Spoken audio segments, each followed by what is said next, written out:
So what is up guys? So another day, another video. So for today's video, tuturuan ko kayo kung paano magpalit ng busina or mag-replace ng busina ng Honda TMX 125 Alpha. So ito, pakita ko muna sa inyo kung ano yung binili nating horn. So ito yung brand na napili ko or binili ko para gamitin as a replacement. So original na Hella to. Hella is a German brand. So yan, single horn, 105 decibel. Yan. So magandang brand actually ang Hella. Even sa car ginagamit to. Mostly si Hella is specialized siya sa mga ilaw, fog lamps, fog lights. Yan, mostly pang rally, ganun.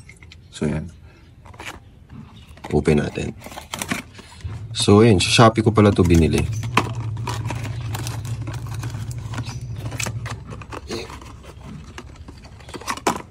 Ayan, Hella. So yung laki niya naman is same lang dun sa laki nung stock kunin ko.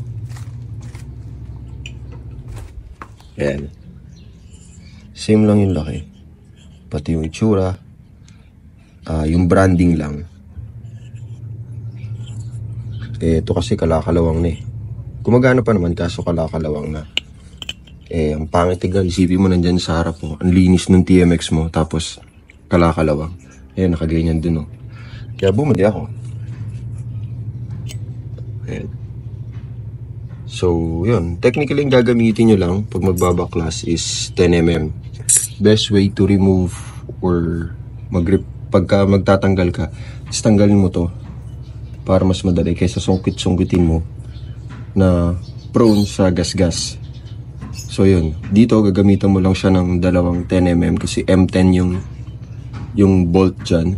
Pero ito kasi sa akin naka-allen eh. Pero yun, sa stock M10 o 10mm. So yun, pakita ko lang muna. So first, tanggalin mo lang itong mismong badge or emblem. Nakatusok lang naman siya dito sa parang bushing na yan. Then after nun, pero again, sa stock 10mm na rin siyang ginagamit. Pinalitan ko lang ng allen yun sa akin.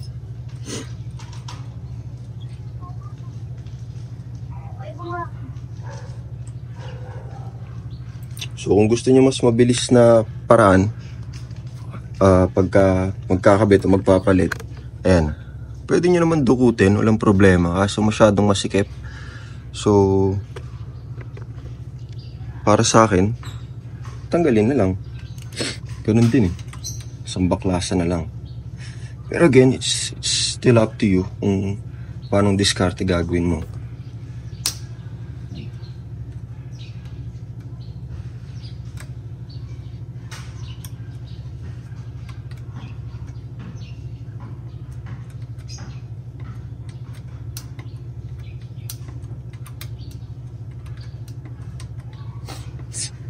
Sorry, nagka-allergy rhinitis ako. Ganun talaga ako pagka maaga eh.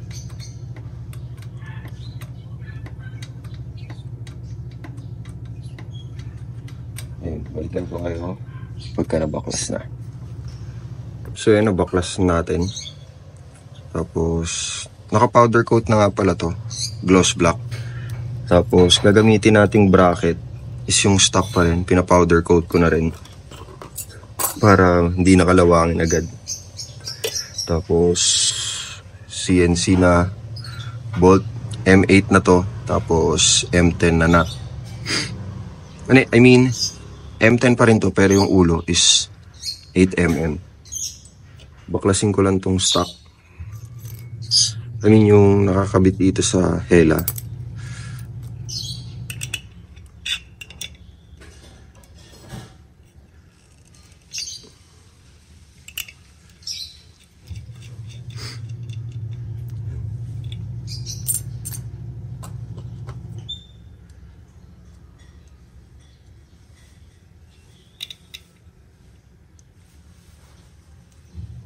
Ganito. Kasi nandun sa taas yung mismo, ayan, pag ganyan yung ayos dapat. Kasi nandun sa taas yung mismong sakit ng busina. So mamaya nyo na higpitan pagka na-i-fix nyo na dito. Ayan. Ayan siya. Ayan. Diba? Hindi ko lang sure kung bakit parang tabingi yung butas. Oo nga no, layo ng butas. Oo nga no, ngayon ko lang napansin. Tabingi pala siya, hindi siya nakatuwid. Anyways, so ayan.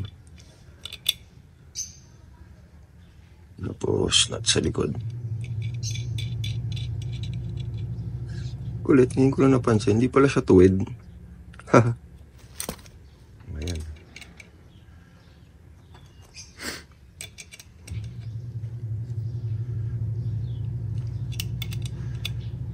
Bit lang. Okay, wala nang kawalayan. Then, saka nyo higpitan dito. Ayan. Saka nyo higpitan dito sa likod.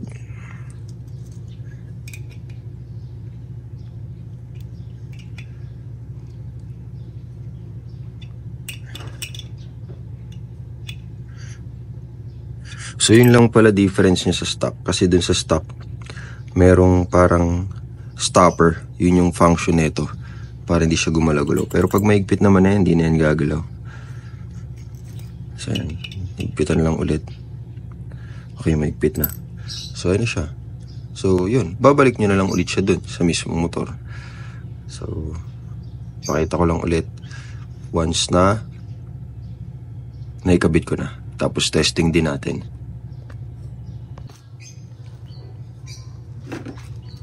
Ayan, pansin nyo nakakabit na siya, di ba? Ayan. Kabit na. Ayan. Balik nyo na rin itong emblem. Itong badge. Emblem or badge. So, gawin lang din ulit. Tusok lang. Okay na. Diba? Clean look na ulit. Hindi na siya kalakalawang. So, kung tatanungin nyo kung bakit single pa rin yung kinabit ko, ayoko kasi nung may mga nakalawit-lawit somewhere. Not unless kung kaya may tago yung ano, yung double horn, yung mga snail horn, mga fanfare, yung mga ganun.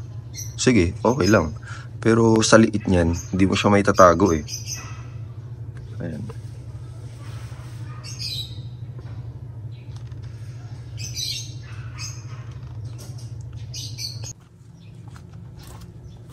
So, syempre, hindi mawawala yung testing. Every time na may kakapit tayo, may install na pyesa, hindi mawawala yung testing. Halos same lang yung tunog niya sa stock. Mas pino lang.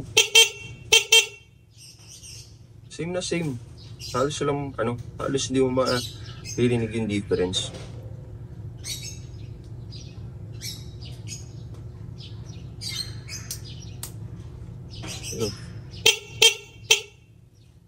Mas matining lang siya. So, yun. So, for more videos and tutorial, tulad na itong video na to, just like and subscribe.